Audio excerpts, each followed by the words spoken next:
magazine. Also known as Wednesday 13.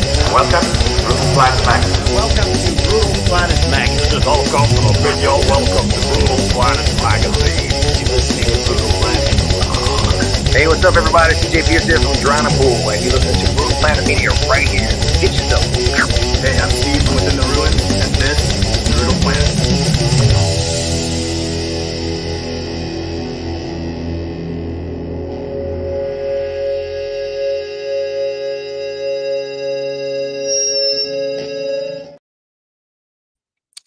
Greetings, Brutal Planet. We are live today with Mr. Guilherme Miranda, who's in a lot of bands, but most recently Dieth and Entombed AD.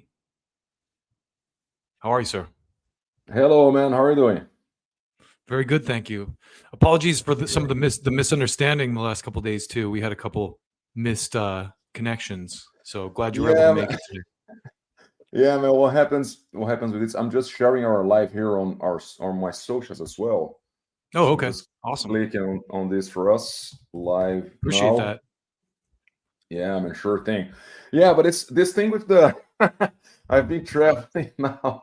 I was at the NAMM show, man, and then I don't remember if it's Pacific time. Then I was doing. Then I've been to Brazil to do some work there, and then visit my family as well. I was doing some stuff in a studio there, even related to this package that I'm releasing with Loudstack. And then there is another time frame, and then here in Europe another one. So when I'm booking the stuff with Ebony, we put like 3 or 4 time zones, like Central European time, GMT time. So sometimes it's okay to be a bit messy. Yeah. I've made that mistake too myself, like booking stuff. I'm like, oh, I'll accidentally book someone in Eastern time when they're in Central, or what happened. Yeah. So let's start by tell me about your kind of like your origin story in music. Like, you can go back as far as you want. Just what inspired you to become a guitar player, and what got you to where you're at now? Man, what inspired me to be a guitar player, I think, was most of all, of course, music riffs, distortion, and stuff like that. But in the other hand, was the whole attitude, was the whole thing of being in a band. That was I was aiming for since the beginning. Like to be a band member, to be in this whole world and lifestyle of playing, doing gigs, sound checking, venues, buses, airplanes. All this thing always messed with me in a good way. And then I think this is one of the aspects that inspired me. It was the attitude of being a metalhead and being able to go there and conquer.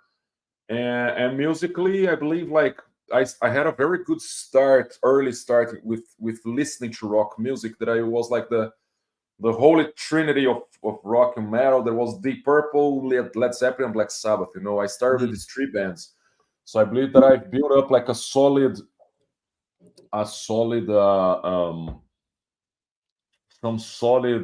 Foundation. So I have very thick walls for sound, because then when I went to extreme metal, I had this foundation and a lot of stuff I knew where they were coming from since the beginning. Mm-hmm. So for me, it was pretty much of a timeline of the music I was following until I reached some bands like Metallica and Megadeth. That was what inspired me to play guitar, because I was not that interested on being a musician or something like that. But then when I listened to these bands, I was like, no, man, I want to be a guitarist. I want to play guitar, and I want to do this that they do on stage. I would like to do as much as I can, that kind of thing.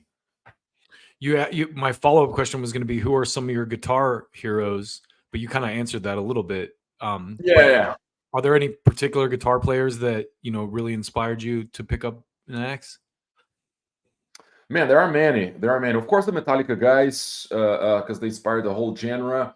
Man, I always mention Jeff Hanneman because his songwriting and everything. I'm a huge Slayer fan, Dimebag Darrell.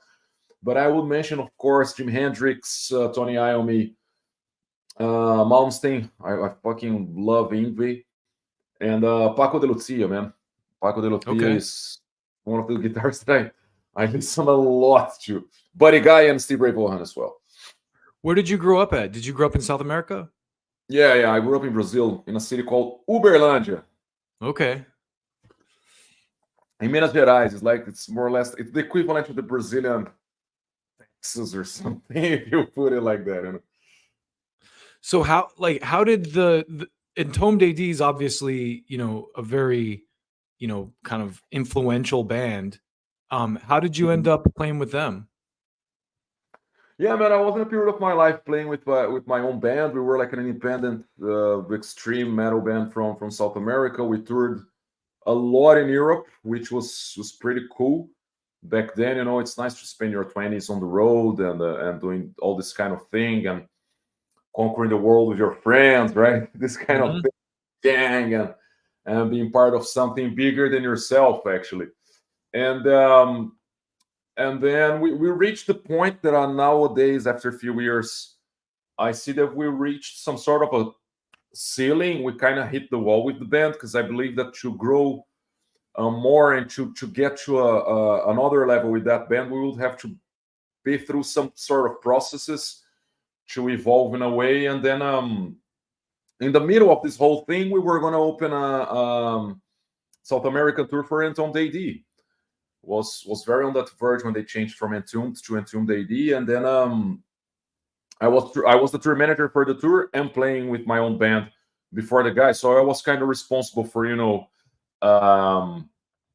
doing the sound checks, and that put me very close to the guys from the band and everybody involved in the tour, including managers, bookers, and everybody that works with that. So when they came to South America, their guitarist has just confirmed he wouldn't do the tour, one of their guitarists, and the tour was all booked, man. And then I remember that I sent them an email saying, like, guys, because half of the cash was already in the bank, flight tickets were paid, especially the internal flight tickets, like, for example, Argentina, Rio, then Chile, Brazil, blah blah, this kind of thing, Uruguay, Curitiba, Uruguay, was something like that, so all the tickets were booked. And then I sent this email like 1 week before, when I see that they were flying only on 4, not on 5 musicians plus the crew. I sent to them, like, guys, if you need, I would even play guitar. And I sent that just for the tour to not be canceled, so I could put on paper, like, hey, we even offer the guitarist, But then in the middle of the tour, it's like the guys came to me and said, man, you work a lot. You're tour managing, playing with your band, and then you sound check for us and stuff. And were you the guy that wrote us offering to play the second guitar? I said, yes. And we were tagging along pretty well. And then more to the end of the tour, Nico came to me and said, like, man, would you be up for doing the second guitar for us? I said, sure, man, I'm here. And then LG asked me the same, and he said, like, man, I'll definitely have you on the second guitar. And I told them, all, like Victor and Ule as well. I said, like, guys, my band is opening the shows every day. So if you want to check if what I play is enough, if it's good enough for you, if it fits the sound of the band, go and watch us play. And, and then I stayed until LG's passing, Yeah. That's really cool. So you just kind of, out of necessity, really, you joined the band. Yeah, it was very awesome, man. Because I remember that in one of these talks with Nico, we said, like, so let's grab some extra beers at the hotel. We were at the hotel there at the lobby, chugging some beers, and then he took out his set list from his pocket and he gave me, like, I don't know, it was 18 songs written there. I don't remember if they played these 18 songs at the gig. Probably they didn't play them all. I don't remember. But he gave me this paper and he said, like, okay, man, so you keep this. And, in 3 or 4 weeks, we had a tour. He said, get this, play these songs, and then go to the tour, So that's how I learned the Entombed songs. I got this paper, and I've been to my parents' house this last month, and I was checking some stuff there that I needed to get, some papers, documents, old stuff. And I found this paper, actually. It's there still, so it's in a drawer there. The set list? Yeah, I have that set list. Amazing. Yeah, because I bring this home, and I put on my drawer because then I wouldn't lose it. So I went like in groups of 3 to 5 songs. Okay, so today I'm gonna learn this, and this, and then I left that on my drawer, and it's still there. Yeah, hang on to that. That's legendary. Yeah, So let's talk about Dieth, because you mentioned Megadeth, and Dave Ellefson is playing in Dieth now, right? yeah. He's the bass player. What's it like to play with someone like that, like someone who's basically another influential person in the metal world, like hugely I mean, I grew up listening to Dave Ellefson, obviously. Yeah. No, me too, man. It's great. It's like David.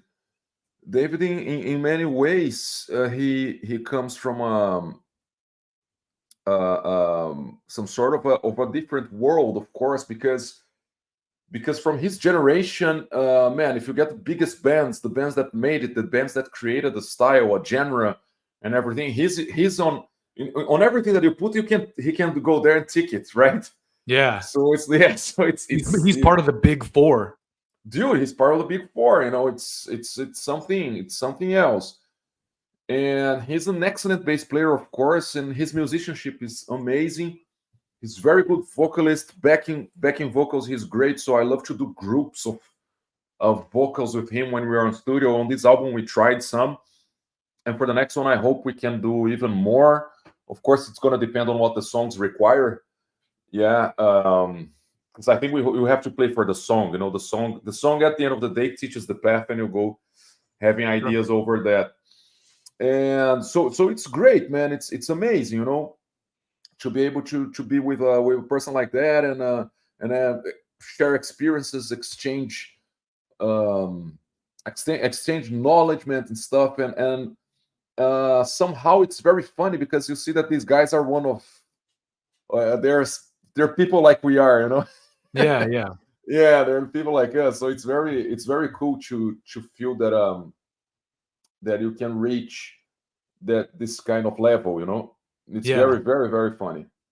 I think that's one of the reasons Metallica is so huge, right? Because they've just always been such people, like they're the kind of guys who will stay after their show and shake everyone's hands.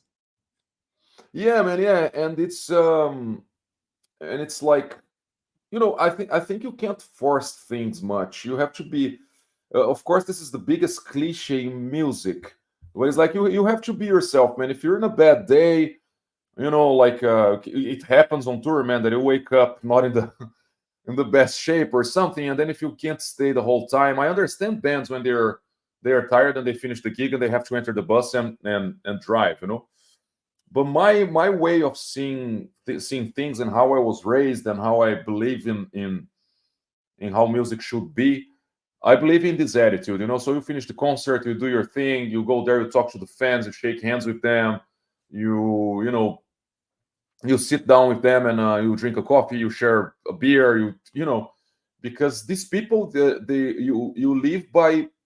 you live because they are there, I'm very thankful to have people at the concerts and to thank them and to it's part of the whole community. I'm not being like doing that demagogic speech here, but it is this, man. No. These people are there and they're paying tickets and they're making you happy and they're cheering you. The minimum you have to do, man, is to send back some good energy, shake hands, and give some hugs, share a beer. I love to do that, man. Meet and greets, like when there's this signing sessions at festivals, I love it, man. I stay there talking to everybody, and sometimes when we have like a coffee machine or a cooler or something, I give them beer, sit down for coffee. Man, I tell them, hey, can you drive me there? I go with them to buy shirts. I like to be in this whole package of the movement, so to say. Yeah. The metal community is such a cool thing. Going to shows now too, I take my son, and it's like there's people my age all the way down to he's a teenager, so it's great to see going out to shows, seeing the generational difference, like the old heads and the new heads. Yeah, man. Yeah. And it's like the album that they actually made me make a decision to play guitar, to say like, okay, but this is the instrument I'm gonna have. that I'm gonna play is when I watched on the Brazilian versions of Headbangers Ball, or it was on a VHS that someone recorded this from Headbangers Ball. Now I'm not gonna remember, but Headbangers Ball in Brazil was called Furia MTV, Mhm. and I remember I watched the video for Holy Wars, and when I watched that video, because I was just a metal fan, like a rocker, and I was very, very into Black Sabbath. I still am, man. Black Sabbath is something that I hear a lot. And but Metallica, I think the first album from Metallica that I bought with my own money, I remember when I was very early teen, probably was Ride the Lightning, and the solo from Ride the Lightning, that first stepping solo, that was my favorite solo of the album back then, and then I used to read all the booklets, man. I still love to do that when I'm with vinyls or CDs or something. I love to read, to sit, turn everything off, just stay with the music, So I read the booklet, man. Okay, this is the address of the studio, the name of the studio, like whatever name number. It's because it's that street in that town. I like to connect the dots, This is the Yeah. producer. Okay, it's Max Norman, Mhm. Scott Burns. I like to get to that thing, Sunlight Studio, like Thomas Kunzberg, blah, blah, blah. So I remember that when I read that, I was like, Dave Mustaine. And I had an album from Megadeth, and I was like, man, but this guy, I was getting into music. And then for me, it was like, okay, man, so Dave Mustaine equal great songs, when I was a teenager. And then I think the Rust in Peace, when I watched that video, because I just had a tape, man, that was really funny. It was So Far So Good, So What, and Mhm. in the other side was Nuclear Assault. I love Nuclear Assault to this day. And then but I remember that when I got Rust in Peace, and then I got shocked Yeah. because Marty Friedman is for sure on that list of the biggest influences I've had in my life. Still nowadays, man, sometimes I'm doing some licks, and not voluntarily, I try to do some half step bendings. I try to do a diminished passage, some some of his way of putting pentatonics together, because I listened so much to him that it stick to my mind. For me, that sounds very good. And but then when I watched the video, I thought like, man, I have to play guitar. I need a flying V, man. That album, Rust in Peace, is we did a Dude. breakdown of like Metallica versus Megadeth records. Mhm. And I'm a big fan of both bands, but like that was the one album where I was like, Megadeth, that's like their master puppets, basically. It is, man. It is. It's the album. It's the album that established Megadeth in another league. Yeah. They went to another level, and it's the kind of album that it's I think it's a very fortunate thing to happen in someone's life. Like I've seen Gene Simmons talking to a reporter on the news once, that they were talking about this kind of thing, like a successful album or an album that it's timeless, ageless, and stuff. And then he said, like, man, luckily, if you write one or one song that gets to this level, you should feel super lucky. And then he was explaining that with Kiss, he did several. Yeah. But he was saying, like, man, if you have one album that makes this impact, you're very, very lucky. You're like one among, billions of people. And I think that the Megadeth guys on Rust in Peace album, they achieved that for sure, because it's an album that is production-wise, playing-wise, technically-wise, and songwriting, of course, lyrics. Well, everything on the album is like from 1 to 10 is 10, So it's an album that I think levels them with Master of Puppets and this all these classics like Slayer with Raining Blood, and then the list goes on, right? To this day, that record is just like I would say it's almost unmatched. Like it's just the play, like Marty Friedman, like the solo he does on Holy Wars, that Middle Eastern one at the beginning. Oh my God, it's just incredible. Yeah, everything is incredible, man. Everything's incredible. Each solo, each bending, each simple on a I like the way that Nick Mensa plays with the hi-hat on that album, because the hi-hat is full, man. It's full sound. It swings. Jazz musicians would say that they were swinging, because there's a swing there on his playing that it's not that square thing. It's he put his signature on that album. So each detail there counts. Everything matters on that album. All the songs, it's timeless, man. It's timeless. Yeah, front to back. No, like that's no skips. No skips, no skips. And I really love the bass sound from that album because Poison Was the Cure, for example, or Five Magics. Five Magics was a song that inspired me a lot to write riffs because that last riff, that picky riff, and then Mustaine does that tapping that starts on the 24th fret. And I always used guitars that were 22 frets, so I could never do that tapping 100% that notes, So I always loved that tapping because I had to develop ways in the fingerboard to play that same notes in other places, and that's the fun of it, playing guitar, right? Because you start to get what you have and you make something out of it once you're trying to emulate your heroes, and you start developing your own way of playing. Actually, you develop your style. Yeah. And I remember, and I'm saying about Five Magics because of the bass, that bass intro that is very iconic.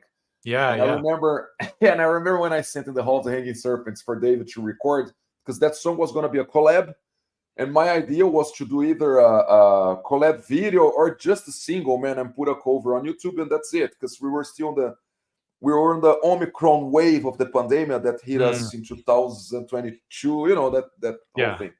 Glad that's over. Oh yeah. Let's not talk about that, right? Yeah. But I remember that when he sent me the bass track, I was at my friend's house at the beach in Brazil, in Bahia, in Brazil, and everybody was sleeping, and my phone like bloop. It was like David Dallas. I was like, waking up, because it was like, for me, it probably was like 1 or 2 a.m. And there was like a bass track in the Hall of the Hanging Serpent. So he sent me a little bounce playing together with the drums or something, and the whole track and the soul track, so I could send to the engineer to mix it. And I remember that when I played the track, I was like, no man, I want to hear just the bass to see if it sounds like Five Magics, And then his bass sound is pretty much like him playing, like even if you get just a DI track. And that was one of the coolest things to play with David, was this first moment, because I was like, man, this sound that I heard on Five Magic since I was 11 years old, now this is in my song. Yeah, that's so cool. Fuck yeah, no, man, it's incredible, it's incredible. It's an incredible feeling, like the music, the sound. I think that's the feeling that I'm most addicted, being in a band or playing, or I don't know, professionally talking. I think if I have an addiction, it's this sound thing, I like the sound, Yeah, I can stay hours here. Yeah, I can stay hours here listening and comparing stuff, and then I put on the monitors, go make a coffee, come back to the studio, grab one guitar, grab another. It's a process that I really enjoy, although it's very exhausting. Mm-hmm. but I really, really like it. Listening fatigue is a real thing. Yeah, it is, man. Because music, actually, if you get like a basic audio class lesson, whatever, the basics of the basics, either on music or engineering or music is moving air, right? Because the air is moving, the waves are moving here, blah blah blah, all that stuff.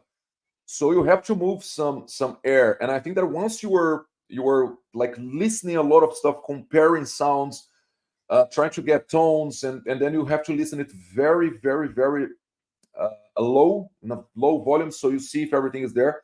But sometimes you have to crank it up to the maximum, so you make sure that you're not missing any detail that couldn't pass, especially if you were recording an album. If you're doing some other endeavors, no. So then this amount of air in your head, man, it's a mess, moving like and bumping. And sometimes you get exhausted. Sometimes I go to sleep very tired. I'm like, man, but why? I was just listening to music the whole day. But it drains you. Yeah, it drains you. The thought process. Yeah, let's talk about the Loudstack stuff, because you're obviously, a guitar player, but then you're also an engineer And so like let's talk about this. How did this come about, and what kind of stuff did you have to do to put this together? I mean, tell people what it is really. Like, right? It's like guitar tones for recording, right? Yeah. Well, basically, this is a guitar tone pack, and people are very used, and everybody already is familiar with the impulse response, the whole impulse response world, the game of the impulse responses, which are pretty much that momentum of the speaker that you capture with a certain microphone, and that's going to make you sound, in a certain way or another, darker, brighter, more low end, more bottom, more high ends, whatever. So that's the impulse response. And then Ron from Loudstack, he was talking to me a lot because they release a lot of MIDI packs, especially with death metal, thrash metal, and he did some Latin grooves. And I love to use Latin grooves, especially for writing songs for Dieth now, because Michal is very into trying to get some things here and there with this. So we were talking about this, and he was telling me all the time, like, man, Nero amp modeler, it's the new thing now. This year, everybody's using. I think this technology has been like for real use, in real use now for 1 year. He said, man, it's 70,000 people using this, and I think this community is just growing and growing and growing. And we have to make a package with Nero amp modelers. It's gonna take us a lot of effort and work to advertise that, because it's something new. It's not that we're doing like profiles for something that people are using for 10 years now and they really know what it is. So let's do a package with Nero amp modelers and impulse responses. And usually he works with an engineer from Poland, from Satanic Audio, called Halder. They've done stuff with Inferno from Behemoth. They've done even their sampling, drum samples package, so they're very used to work together. And Halder is an elite engineer, like very high quality guy. And I was in Poland. So he said, like, man, get the chance that you were in Poland, get to Warsaw and record this. So we made a whole plan. And I didn't know what were Nero amp modelers, actually. I just said yes to do it. And I said, man, what I have to do?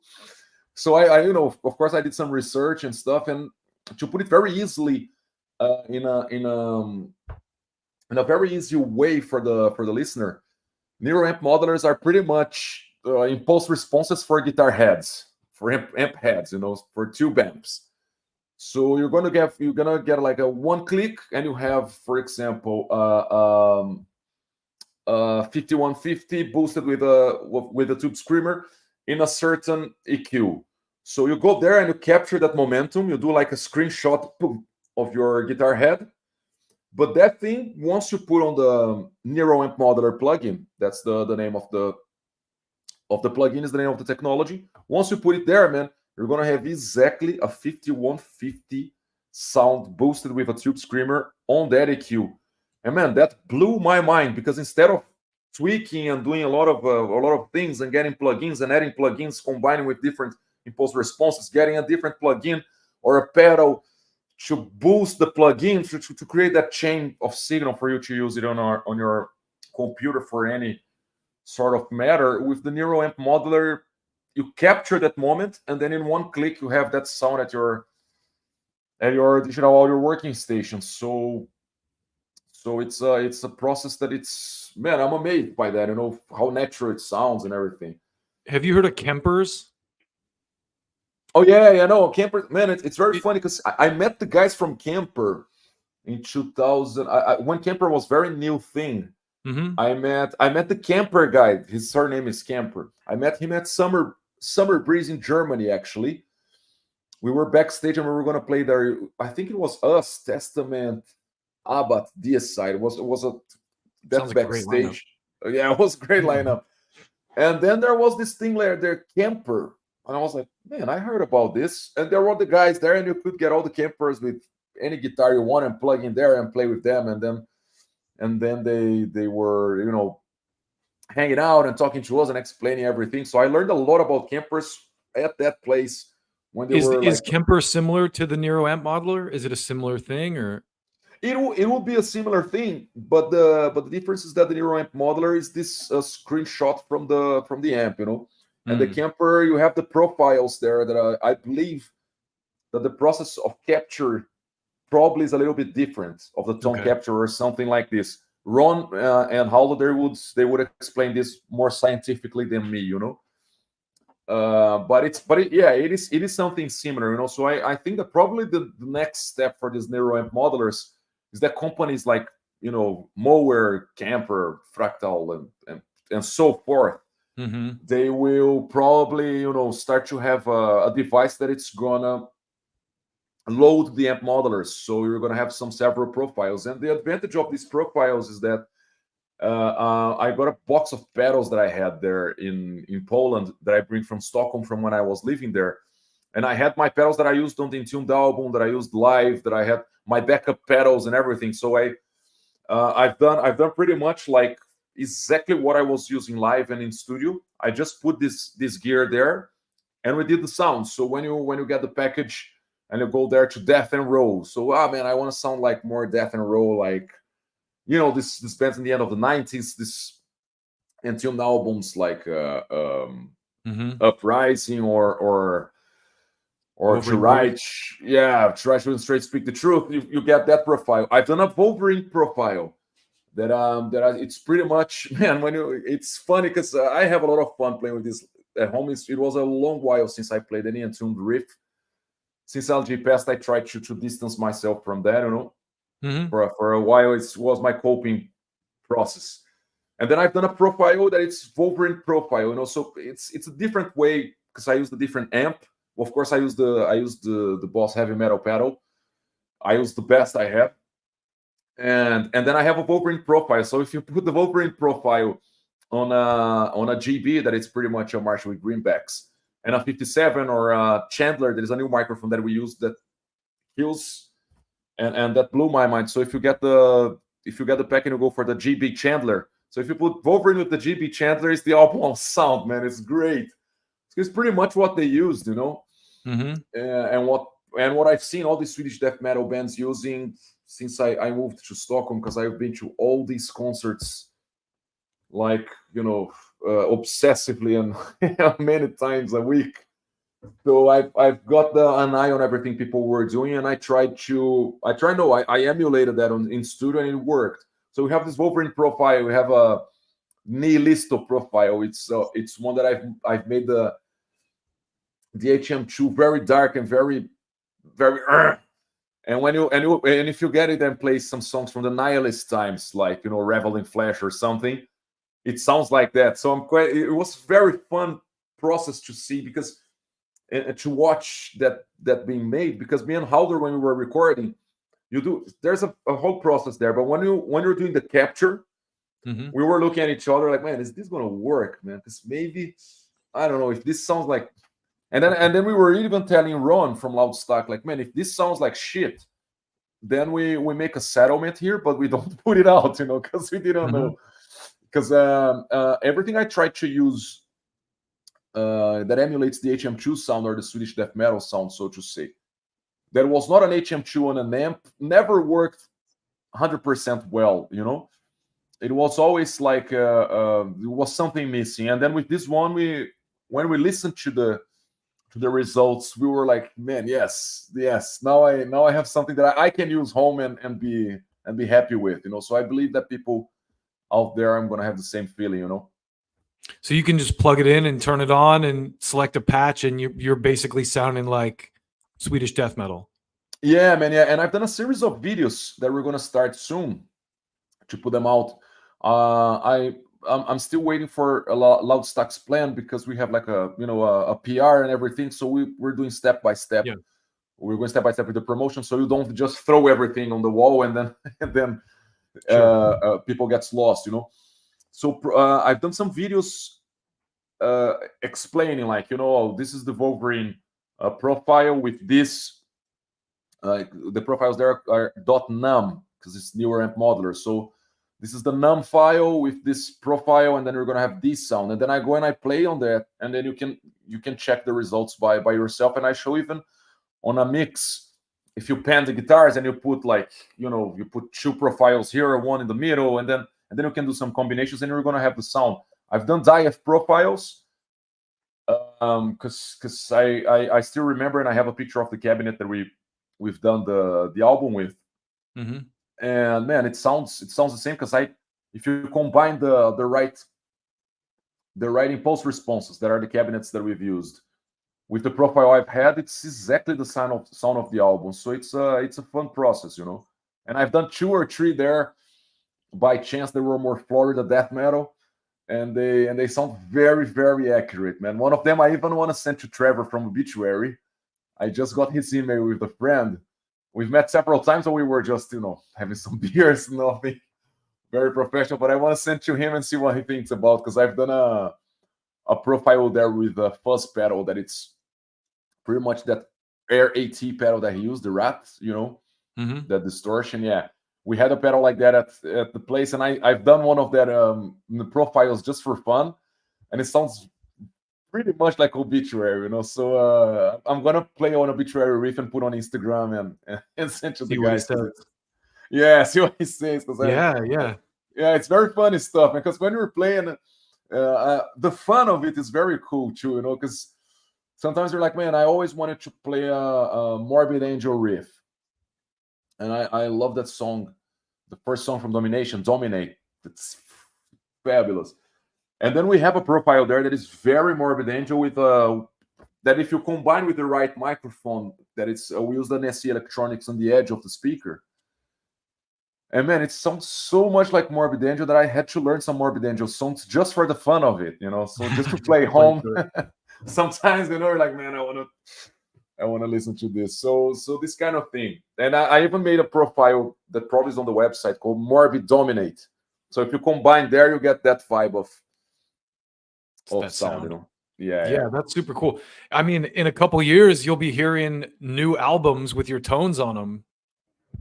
Man, that would be fantastic. I hope so. Yeah, the recording world has gotten, when I was a kid, we recorded our album on like ADATs and then dumped it to 2-inch tape. But now it's like the technology is just so amazing. Like everything's so streamlined, and it's, kids can record in their bedrooms. And yeah. No, man, and this is fantastic, because it's like, I was talking to a friend of mine that is a great producer. He plays on Destruction, mm-hmm. The guitarist Martin. And once we were in the studio checking some plugins and stuff, because sometimes we exchange some plugins, like, hey man, check how this sounds. How does it sound to you? Do you like this compressor or whatever? It's nice to exchange some ideas. I'm very open for that stuff.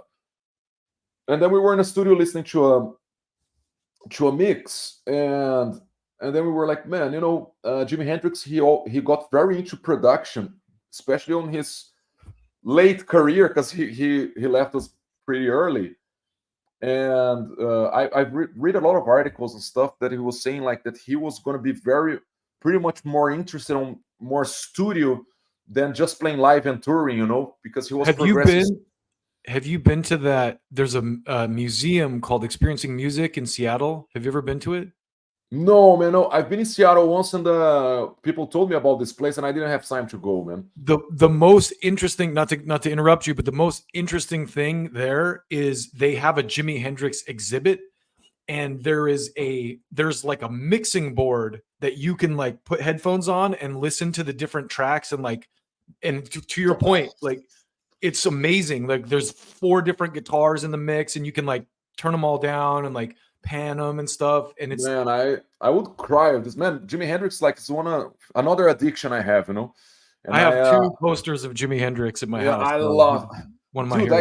I got like a Fender Strat, like in Stockholm. I got a very fucked up one. Like I wanted the oldest, the ugliest, the dirtiest, and I put some pickups there, and I said like, man, this is my guitar just for when I want to play some Hendrix stuff. I just grab it, and And I remember I listened. I think Little Wing is one of the songs that I listened the most in many years. Yeah. I love that the playing, the sophistication of that, the how he care about each detail. But we were talking about Jimi Hendrix because back then he got so famous, and he's a pioneer because he used what was most modern in studio technology by that time, you know. So this really amazes me with studios nowadays. This whole modern technology and what you can achieve at home, at least for pre-production. If it's not the whole album that you're going to do at your house, at your place, or your garage, but at least the pre-production, man, you speed up so much the process. You know, you don't have to stay so many hours in rehearsal rooms with the guys, and the whole process of doing the album. It's great to do in the rehearsal room. It's good to exchange ideas and stuff. Sure. But with all these technologies and impulse responses, and like a pack like mine, you can put, okay, this riff is going to be this vibe. So if I put this sound, this impulse response, okay, should I show this to the guys? Does it make sense?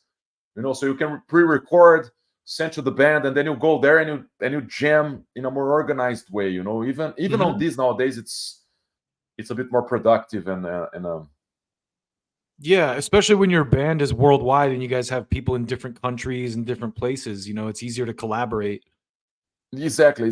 Yeah. Well, let's look at the chats for a minute. Let's see what we got here. Nice chat, man.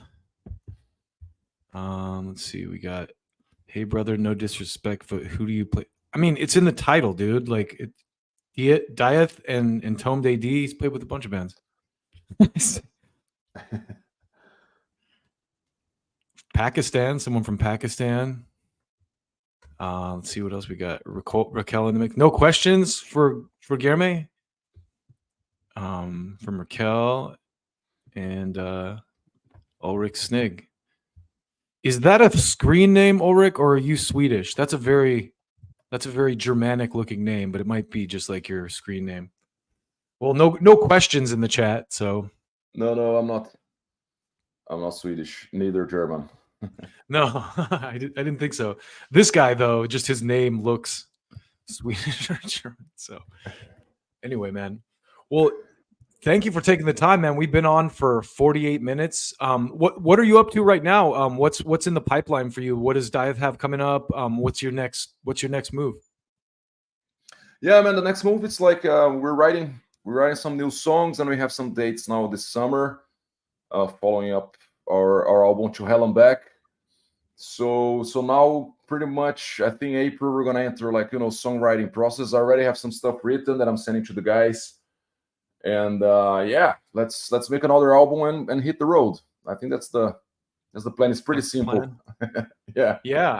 That's awesome, man. I mean, and these days too, as a musician, it's like that's where you really make your cash, right? Like touring. Yeah, sure. And it's making an album, it always opens other possibilities and collaborations and stuff. So and making songs with Dieth is a very good process. It's rewarding, because me and Miho, we have a very good chemistry on writing music, and then David, he's very good at that as well. So it's a surprising, it's an harmonic process, because usually writing songs can be can generate conflicts, of ideas. And in our case, it's cool because each one sum up. They usually get your ideas and they make them better. And this is something that is very, very cool about Dieth, Yeah, that's the best part about working in a band. It's like you may have a cool riff idea and have a certain vision of how the drum beat is supposed to sound, but then someone else comes in and goes, "What if we do this?"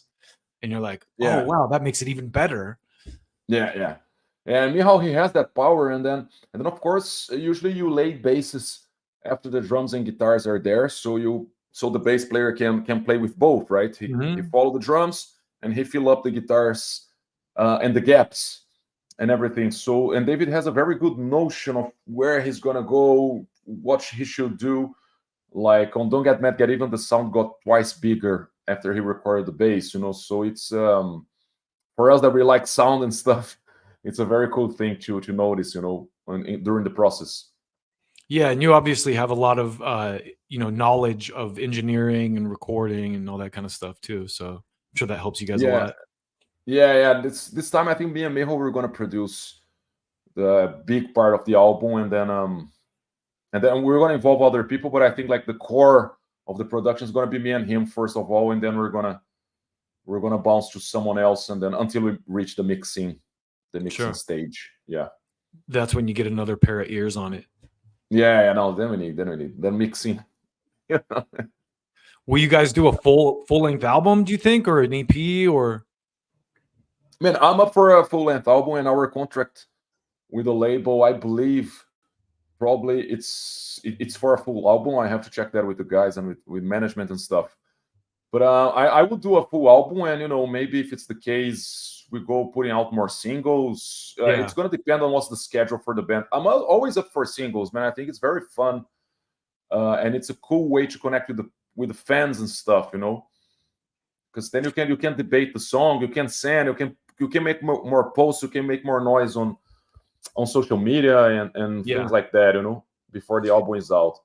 It seems like a lot of bands are doing that these days. There's like a single release build up to the actual full album release, maybe 3, 4, 5 singles. I've even seen bands release an EP of singles before the album. That's like half the album on an EP and stuff. So there's a lot you can do. Yeah. And I'll leave that to the label and stuff. I just want to make sure that I have enough good songs, well produced and well recorded. So then how they're gonna put it out, I think I'll listen to the professionals, Yeah, that's the right attitude, man. Well, I hope to catch you guys. I hope you get out to LA. I'm based in the Los Angeles area, so hopefully I'll see you guys out here this summer when you start touring. Yeah, I hope so, man. We've done a gig in California now, but we've played in Anaheim with Metal Allegiance. Yeah, we played with Metal Allegiance in the West now in January, and man, was a killer concert, great crowd. It's like I'm very happy with the reception we're having in the West right now, That's close enough for me. If it's Anaheim, I'll drive down. It's like an hour. Great. A lot of great metal shows in Anaheim. I'm actually going tonight to LA to see Darkest Hour. So cool. Yeah. It's gonna be great. Great band. Well, Guilherme, thank you so much for taking the time today. Thank you, man. It was great talking to you, and please come back and talk to me again when you got new stuff coming out or a tour to announce or anything like that, man. Perfect. I'll do that, man. We'll be in touch. Everybody check out the Loud Stack tones. If you're recording, you got instant access to all the best extreme metal tones through that. And for sure, you guys are going to be surprised on how accurate it is. And keep an eye. Go listen to Dieth. And yeah, great. Thank you very much, sir. See you next time. Thank you, man. Next time. See you Take next care. time. Bye. Keep it brutal, y'all. We'll see you again soon.